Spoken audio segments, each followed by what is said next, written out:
গাজায় ইসরায়েলি বাহিনী নিয়ন্ত্রণ আরও বিস্তৃত হচ্ছে বলে অভিযোগ উঠেছে। বাসিন্দাদের দাবি, ইসরায়েল নিয়ন্ত্রিত ইয়েলো লাইন আরও ভেতরে সরিয়ে নেয় আবারও ঘরছাড়া হচ্ছেন হাজারো মানুষ। রয়টার্সের প্রতিবেদনে উঠে এসেছে এমনই চিত্র। গাজা সিটির জেইতুন এলাকায় ধ্বংসস্তূপের পাশেই দেখা গেছে ইসরায়েলি নিয়ন্ত্রণের প্রতীক হলুদ কংক্রিটের ব্লক। এতে ঘরবাড়ি ছেড়ে নিরাপদ আশ্রয়ের খোঁজে বেরিয়ে পড়েছেন অসংখ্য ফিলিস্তিনি পরিবার।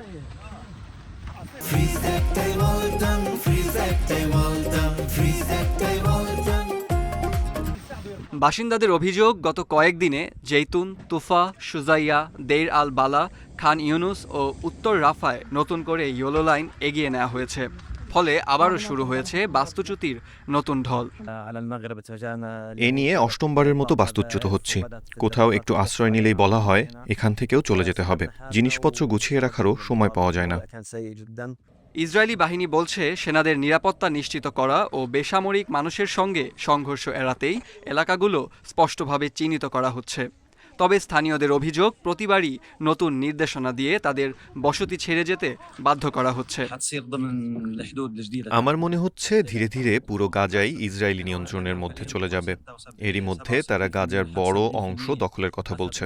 এভাবে চলতে থাকলে আমাদের আর কোথাও থাকার জায়গা থাকবে না। ইসরায়েলি সেনারা আমাদের খুব কাছে চলে এসেছে। এখানেই ইয়েলো লাইন বসিয়েছে। ভয়ে রাতে ঘুমাতে পারি না। এটা আমাদের বাড়ি, আমাদের এলাকা, কিন্তু এখন সব ছেড়ে চলে যেতে হচ্ছে। জাতিসংঘের মানবিক বিষয়ক সমন্বয় সংস্থা OCHA জানিয়েছে, জেইতুন এলাকায় সম্প্রতি উচ্ছেদ অভিযানে অন্তত 30টি পরিবার তাদের অস্থায়ী আশ্রয় হারিয়েছে। যুদ্ধ শুরুর পর থেকে গাজার অধিকাংশ মানুষ বারবার বাস্তুচ্যুত হচ্ছেন। অনেকের কাছে এখন বেঁচে থাকার অর্থ শুধু কিছু কাপড়, রান্নার হাঁড়ি আর সামান্য জিনিসপত্র নিয়ে এক আশ্রয় থেকে আরেক আশ্রয়ে ছুটে বেড়ানো। গাজায় নতুন করে সীমারেখা বিস্তৃত হওয়ার অভিযোগ ঘিরে বাড়ছে উদ্বেগ। একের পর এক বাস্তুচ্যুতির মুখে পড়া সাধারণ মানুষের মানবিক সংকট আরও গভীর হচ্ছে বলে আশঙ্কা আন্তর্জাতিক সংস্থাগুলোর।